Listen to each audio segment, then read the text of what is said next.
एक समय में केवल एक ही कार्य करो और जो कार्य आप करते हैं उसमें अपनी आत्मा को डाल दो।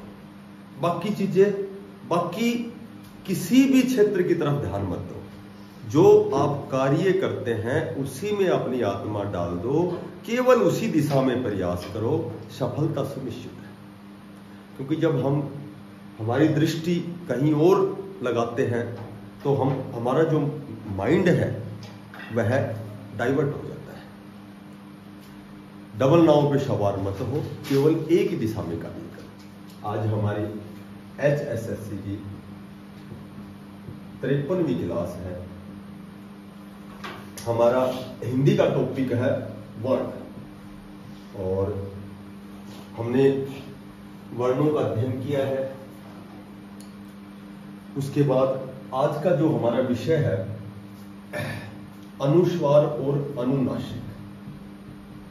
अनुस्वार और अनुनासिक। देखो, अनुस्वार, अनुनासिक और एक और होता है निर्नुनासिक, बोलते हैं जिसको निर्नुनासिक। इन तीनों में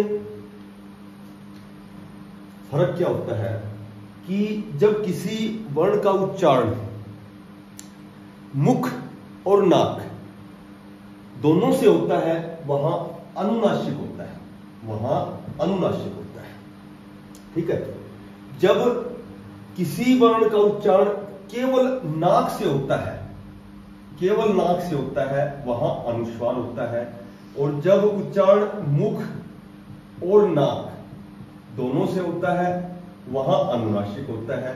और जहां उच्चारण केवल मुख से होता है, केवल मुख से होता है, वहां निर्नुनासिक होता है। देखो, इसमें नाक से होता है अनुस्वार में, इसमें मुख और नाक दोनों से होता है।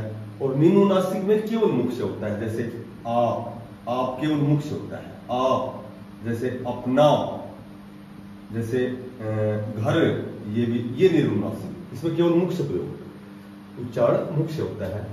मुख और नाक दोनों से होता है, जैसे हंसना, जैसे 5, तो ये क्या हो गया, ये अनुनासिक हो गया।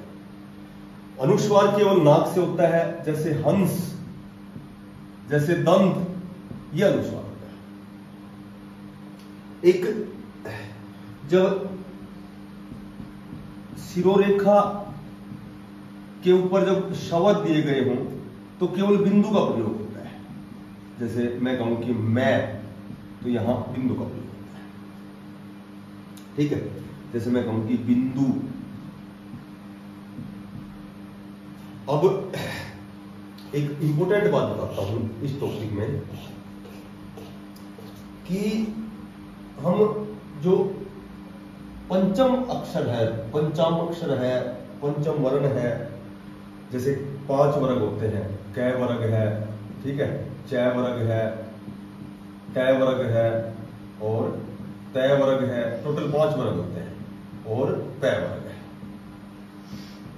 मैंने बताया था कि जैसे मंद, जैसे पंप। अब ये जो अनुस्वार है जिसका उच्चारण केवल नाक से होता है अनुस्वार में, तो ये जो अनुस्वार है इस वर्ग के 5वें का होता है, पंचम अक्षर होता है। दै है, ये तै वर्ग में आता है, तै, थ, दै, ध, न, इसलिए ये न का उच्चारण है।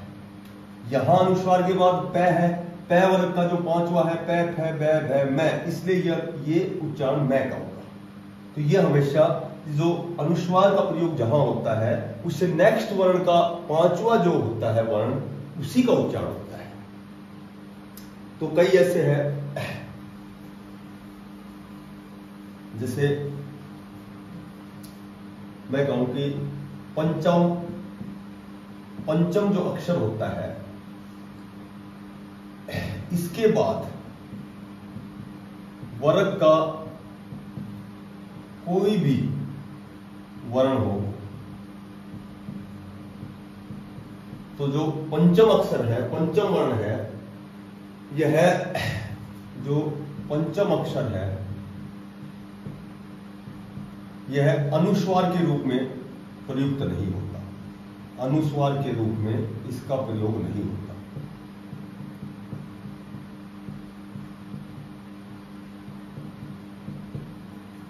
जैसे अन्य, तो इसको हम नए लिखेंगे आता, ना कि अनुस्वार लगाएंगे। जैसे चिन्मय,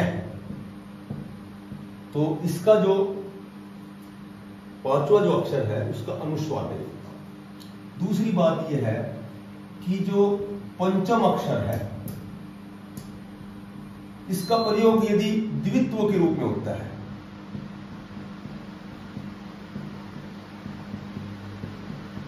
इसका प्रयोग यदि द्वित्व में यानी दोबर आता है तो भी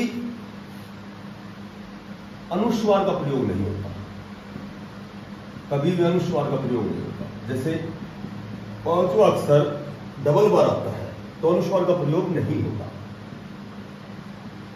कैसे नहीं होता? जैसे मैं कहूं कि सम्मेलन, ये मैं का प्रयोग, मैं द्वित्व है, पंचम अक्षर है मैं, लेकिन इसका प्रयोग दो बार हुआ है तो इसमें बिंदी का प्रयोग नहीं होता, अनुस्वार नहीं होता। जैसे मैं कहूं कि प्रसन्न, नए दो बार आया है तो यहां ऊपर अनुस्वार नहीं होता। इसका एक तीसरा नियम होता है कि यदि अनुस्वार के बाद क्या क्या है, यह,